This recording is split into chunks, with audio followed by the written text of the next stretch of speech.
दोस्तों नमस्कार। मैं राजकुमार शर्मा हर सवाल का जवाब चैनल में आपका स्वागत करता हूं। दोस्तों अक्सर कई लोग मुझसे ये पूछते हैं कि महाराज आप राधे राधे का जाप क्यों करवाते हैं। आखिर राधे राधे कहने से भगवान कृष्ण क्यों प्रसन्न हो जाते हैं। तो दोस्तों मैं आज आप सभी को इसका कारण बताता हूं कि आखिर लोग क्यों ऐसा कहते हैं कि राधे राधे बोलो चले आएंगे बिहारी। आखिर इस राधे राधे का रहस्य क्या है। तो दोस्तों इस महत्वपूर्ण जानकारी को प्राप्त करने से पहले अगर आपने हमारे चैनल को सब्सक्राइब नहीं किया है तो सब्सक्राइब करें और बेल आइकॉन पर क्लिक करना न भूलें, और अगर पसंद आए तो लाइक जरूर करें। दोस्तों दरअसल भगवान कृष्ण को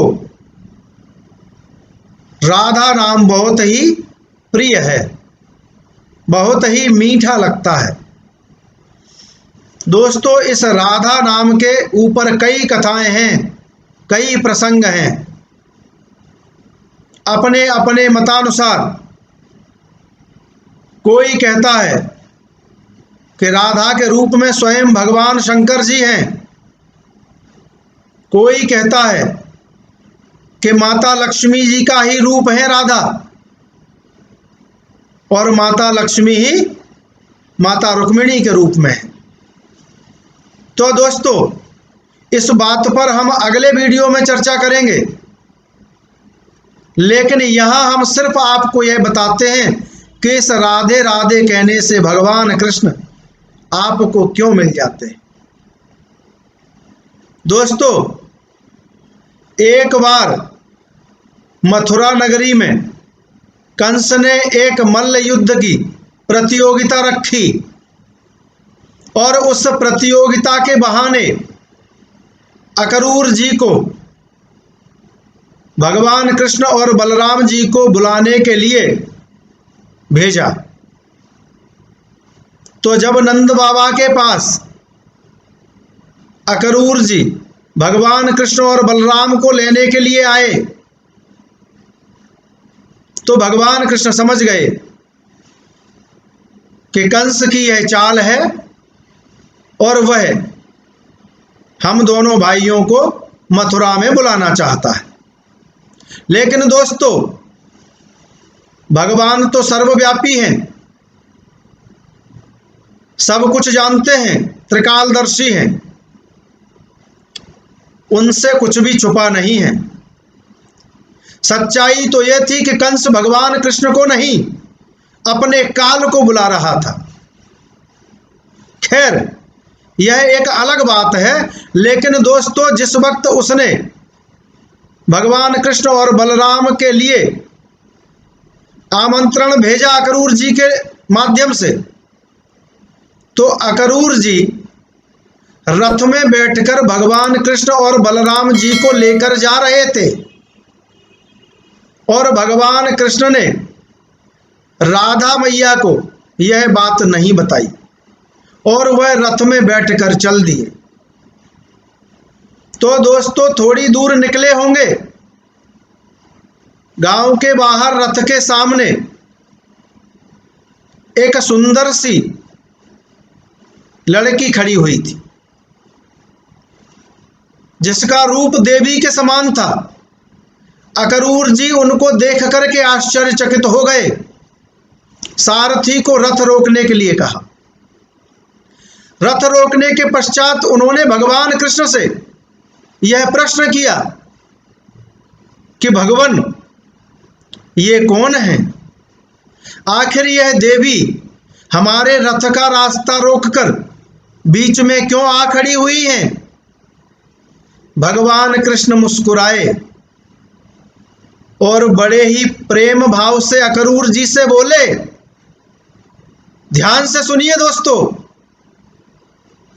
स्वयं भगवान कृष्ण जी बड़े प्रेम से अकरूर जी से बोले कि अकरूर जी समस्त संसार के लोग मेरे पास आते हैं, और यह देवी वे हैं जिनके पास हम स्वयं जाते हैं।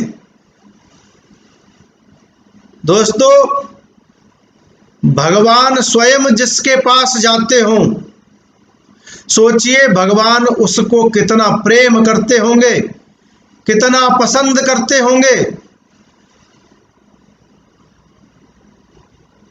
उस देवी का नाम लेने में, उस देवी का नाम सुनने में भगवान को कितना मीठा लगता होगा, कितना सुखद अनुभव होता होगा, कितनी प्रसन्नता होती होगी।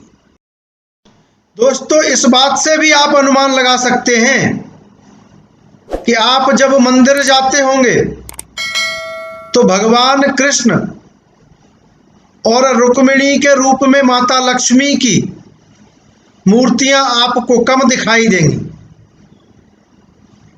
आपको अक्सर मंदिरों में भगवान कृष्ण और देवी राधा एक साथ दिखाई देंगे।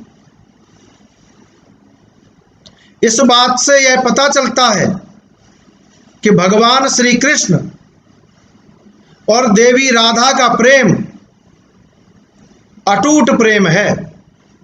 यह प्रेम का बंधन कोई साधारण बंधन नहीं, बल्कि विधाता के द्वारा रचा हुआ प्रेम बंधन है। इसलिए दोस्तों, यह याद रखना कि जिन दो लोगों को स्वयं विधाता प्रेम के बंधन में बांधकर भेजता है, समस्त संसार भी एकजुट हो जाए तो उनको उस प्रेम बंधन से अलग नहीं कर सकता।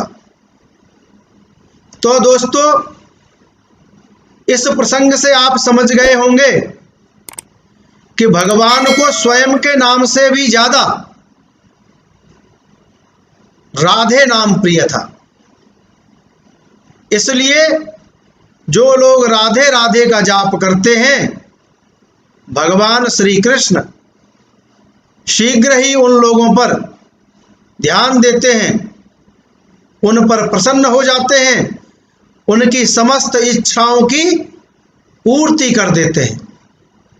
इसलिए दोस्तों, आपने अक्सर लोगों को यह कहते देखा होगा कि राधे राधे बोलो चले आएंगे बिहारी, राधे कृष्णा राधे कृष्णा राधे कृष्णा बोल, दुख तुम्हारे दूर भगेंगे अंतर के पट खोल। तो दोस्तों, यही है राधे राधे का रहस्य और यही है चमत्कार। इसलिए अगर भगवान कृष्ण को प्रसन्न करना है तो राधे राधे अवश्य जपना है। राधे राधे।